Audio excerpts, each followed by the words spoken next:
Hello! Hello! Greetings from Louisiana in the United States of America. In Yorkshire, the UK. Excellent. From one side of the Atlantic to the other. Today, we are looking at the famous Murphy's Stout, introduced in 1856 in Cork, Ireland, when all of Ireland was still part of the UK. Only Northern Ireland is part of the United Kingdom today.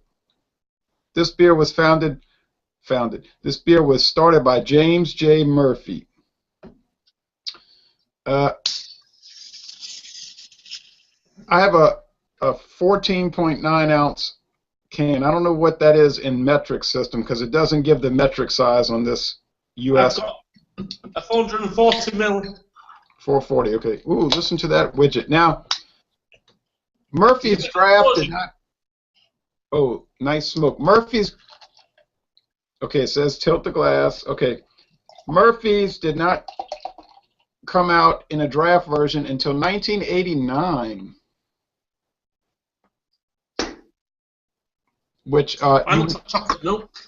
Yeah, and you know, when we think of Guinness and Murphy's, don't we think that it's been on draft ever since it's been out?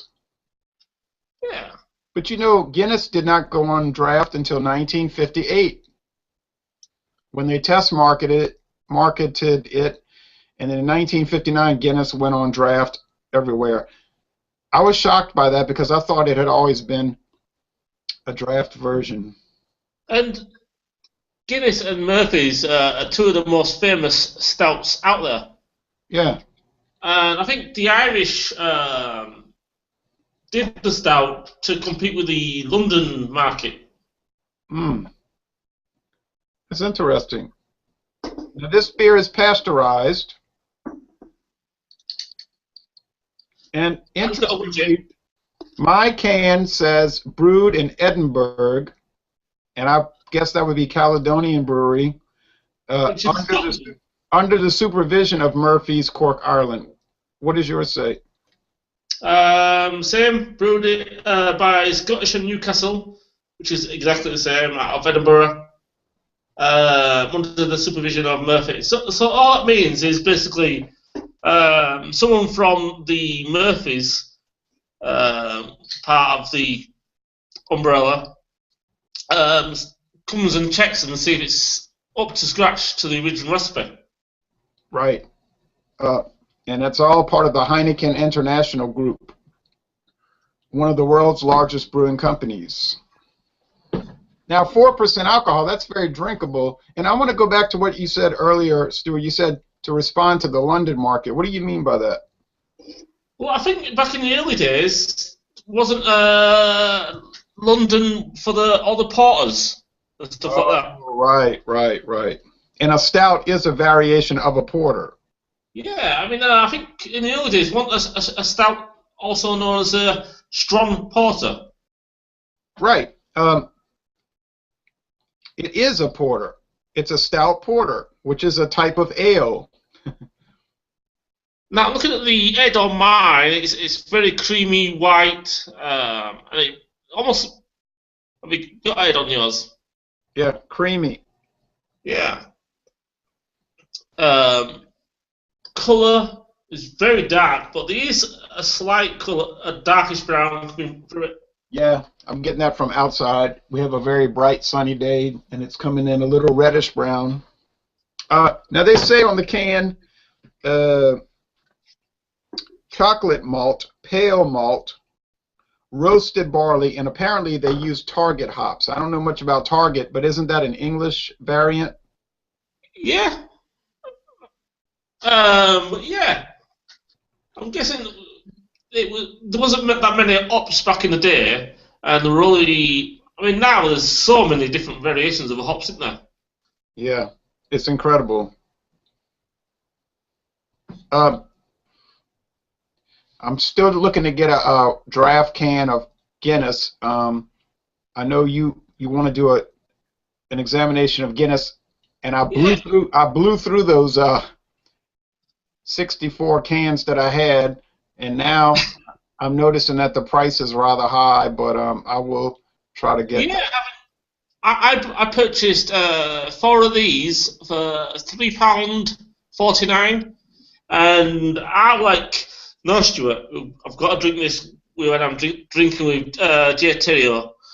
I've got to drink it, and I've been having like one can after every sitting we've had, and straight away you get chocolate, and it's just so Moorish.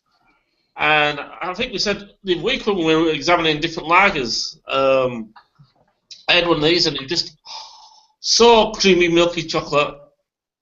It is creamy. It's milky. You would almost think it has milk sugar in it or something, huh? But it does not. No, but you get a little taste of like powdered like cocoa. Yeah.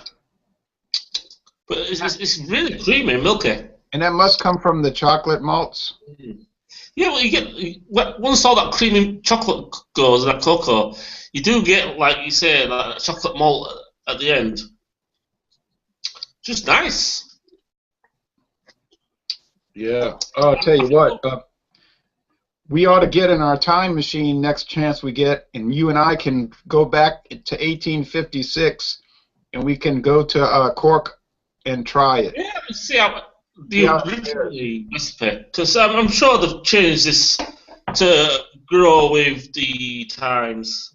You can't always have the same exact recipe, because back then they only had a certain technique of brewing, and the brewing techniques have improved vastly since 1856.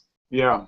Technologies, and the more you brew something, the more ingredients you can put in. So you do lose a little bit of the originality. But considering you're in Louisiana, I'm in Yorkshire, we're drinking a beer made in Scotland from an Irish recipe. It's like, what? And we're not paying a whole lot for it. No, I mean, how much did it cost you? I think I can buy I bought a single, okay, and I think it was $2. But I think I can get a 4-pack for $7.99. Oh, so about the same as what I paid. About $2 a can. And same with the Boddingtons. Heineken, I mean, the Guinness is a little bit higher maybe, but no, I probably could find Guinness for $7.99 for the 4-pack. Now my daughter went on a flying machine to Yes.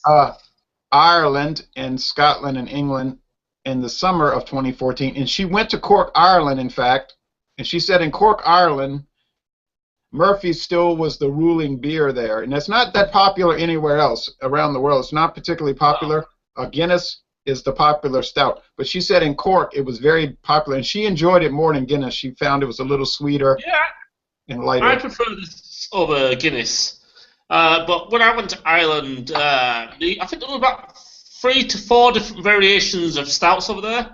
There's the Beamish, there's the Murphy's, there's another one, can't remember the name, and then there's Guinness.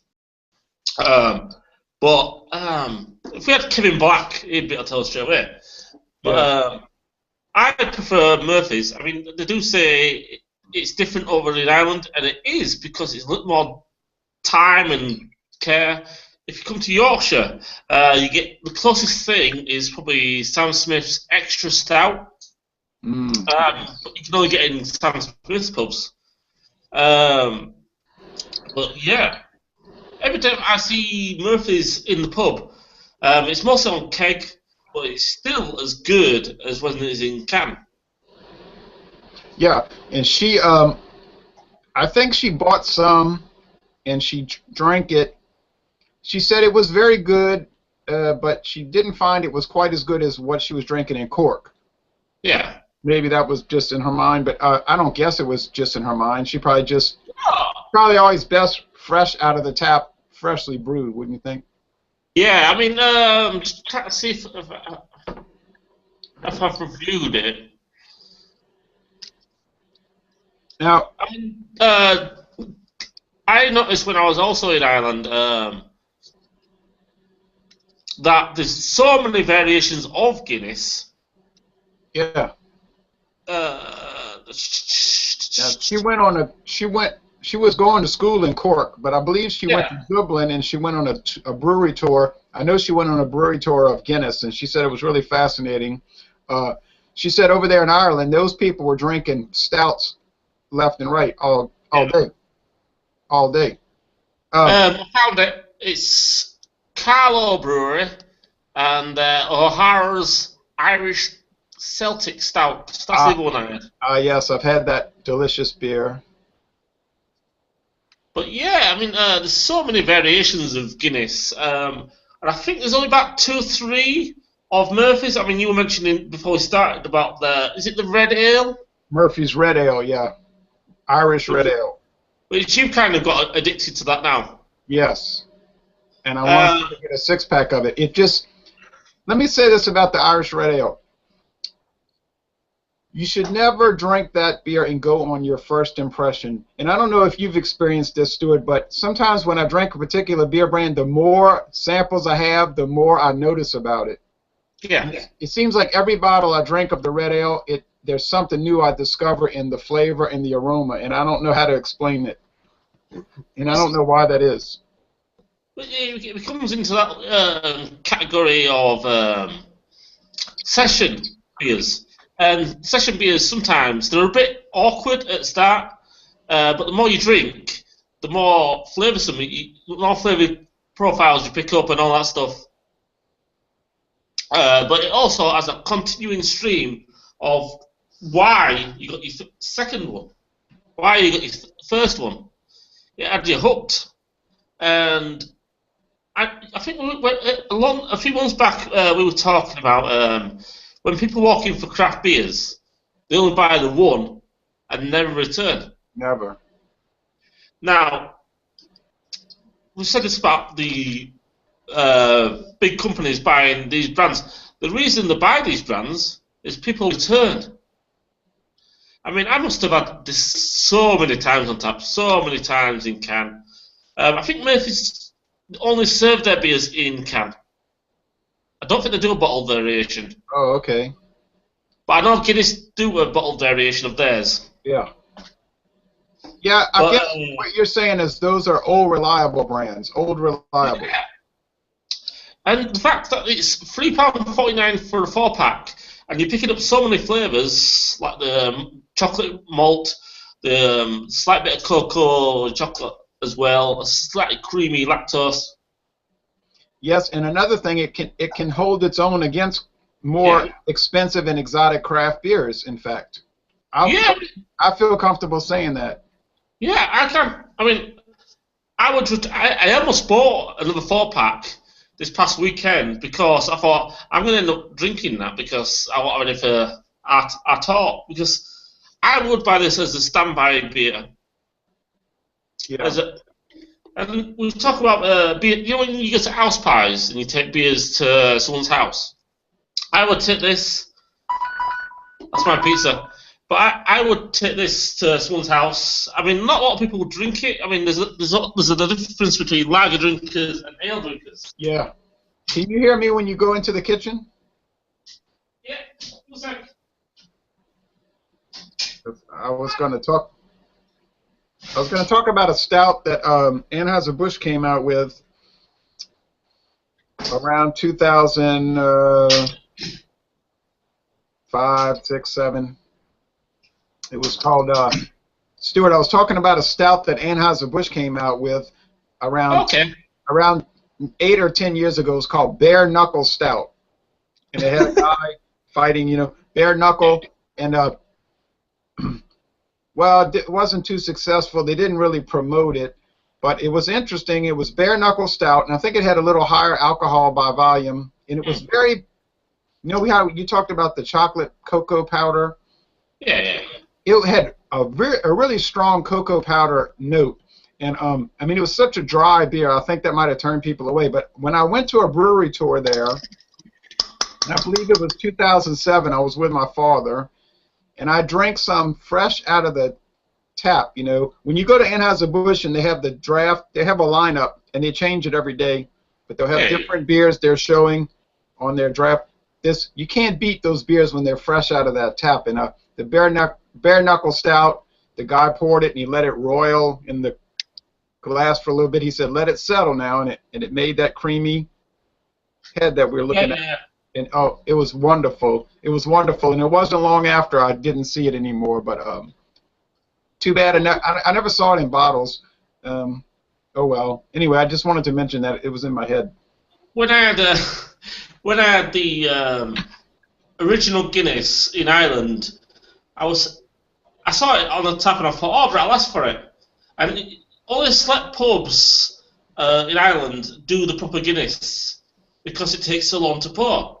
So I ordered it, and he goes, okay, so it gets the glass underneath, pours it, and they have to wait until it gets to there, and then they stop, go away, come back, pour a little bit more, and then when it comes to the end, then they do the last bit, but it still takes forever. And it sometimes takes ages. I mean, do you think adding the widget to the can is to equal out that same technique? Well, I'm glad they invented the can in 1992. I believe, I don't know who invented the widget, but I know one of the first companies to use the widget can was Boddington's, and yes. then it spread to everyone else. And well, let me say this. In general, I prefer British beers over American beers because I think they're better made. They taste better. Secondly, of the British beers I've tried, which are, I don't know, could be hundreds now, some of the ones that I have a special place for are Murphy's, Guinness of whatever variety, Fuller's London Pride, Fuller's ESB, that line of beers, Samuel Smith's beers, Boddington's, and this will cause me to lose half of my subscribers, but I'm going to say it anyway because we have to be honest, is John Smith's Ale. I really enjoy that beer, and I was attacked for first saying that I liked it. First for drinking it, just drinking it. Secondly, for saying that I liked it, and the person said that is a dead beer. No one in Great Britain drinks that beer. It's one of the most hated beers in England or the United Kingdom. So he just went on and on. I don't know if you remember that. And then yeah. So John Smith's Ale was one of the most fiery beers I ever had. It set off a firestorm. I'm going to try to pick it up again, and maybe you and I can examine it together. What do you think about that? Which one? John Smith's Ale. It has the horseshoe on it. I thought we already did that one. I don't think so. The problem is because we both reviewed so many different beers, it's hard to remember which ones we did. I've only had 4 cans in my life, and another beer I like from England, and I did not like it at first, but I was approaching it as a little boy, not a man, was a beer called Abbot Ale. You ever heard of Abbot Ale? Yeah. What's that? Green King. Yeah. Green King Abbot Ale. See, that is okay, but it's not one of my favourites. I'm just having a look now. We've done John Smith's. No, we haven't done that. Oh, it's Boddington's we did it? Yeah. I thought we did John Smith's. No, we talked about it a lot. Ah. Yeah. Well, I'm gonna try to go to Baton Rouge, Louisiana, which is the capital of my state, where I was born, by the way. I was gonna try to go there in the next 2 weeks, and I would try to buy some John Smith's Ale. They only sell it in the tall cans. I don't know how common it is where you live, but it's sort of a firebrand beer. Like if I post a photo on Facebook, some people start jumping off of bridges and setting their homes on fire. They get so angry. Can. But yeah, I mean, people complaining over a beer, it's just like, why? I mean, if a person likes that beer, that person likes that beer. Yeah, and I think this is another beer that upsets people. They'll say, why? Why are you drinking that? How dare you drink that? But if that person likes that beer, well, let that person be happy and drink that beer. But yeah. But we've noticed that the difference in the can. Yeah, yours says draft Irish stout. Mine does not say Irish anywhere on it. You know why? Because it's not made in Ireland. Well, it says Ireland on the back because it's under the supervision of Murphy's Ireland. You know, let's talk about Heineken for a moment. Cool. If you notice, Heineken owns all these different breweries, right?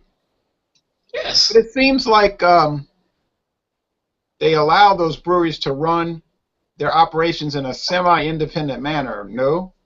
Yeah, I mean, people say once these this corporation takes purchase of this brewery, the flavours stop and they're all bland, tasteless beers. But we noticed that they get light cocoa, creaminess.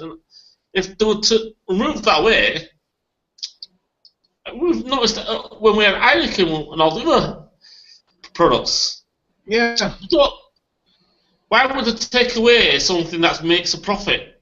They wouldn't. I don't think they would. And there's a, Heineken. I take issue with some things that they do. I'll be the first to admit. But on the other hand, let's look at Heineken. You've heard of the country of Haiti, right?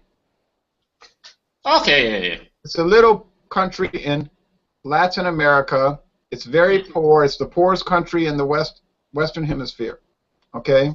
It's a terrible situation down there. They had an earthquake almost 4 years ago that killed thousands of people and destroyed basically the whole country. Now, secondly, but there's a brewery there, and they make a beer called Prestige Lager. Okay, it's a lager, but it's very popular in the Caribbean. Lagers are extremely popular in the Caribbean, and stouts for whatever reason. But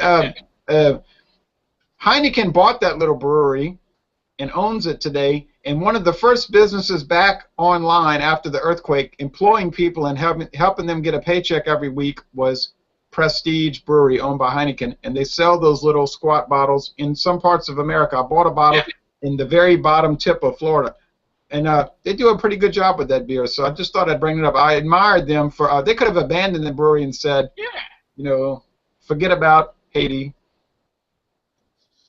But, I mean, like I said, I'd return to this no matter who brewed it, as long as it tastes good.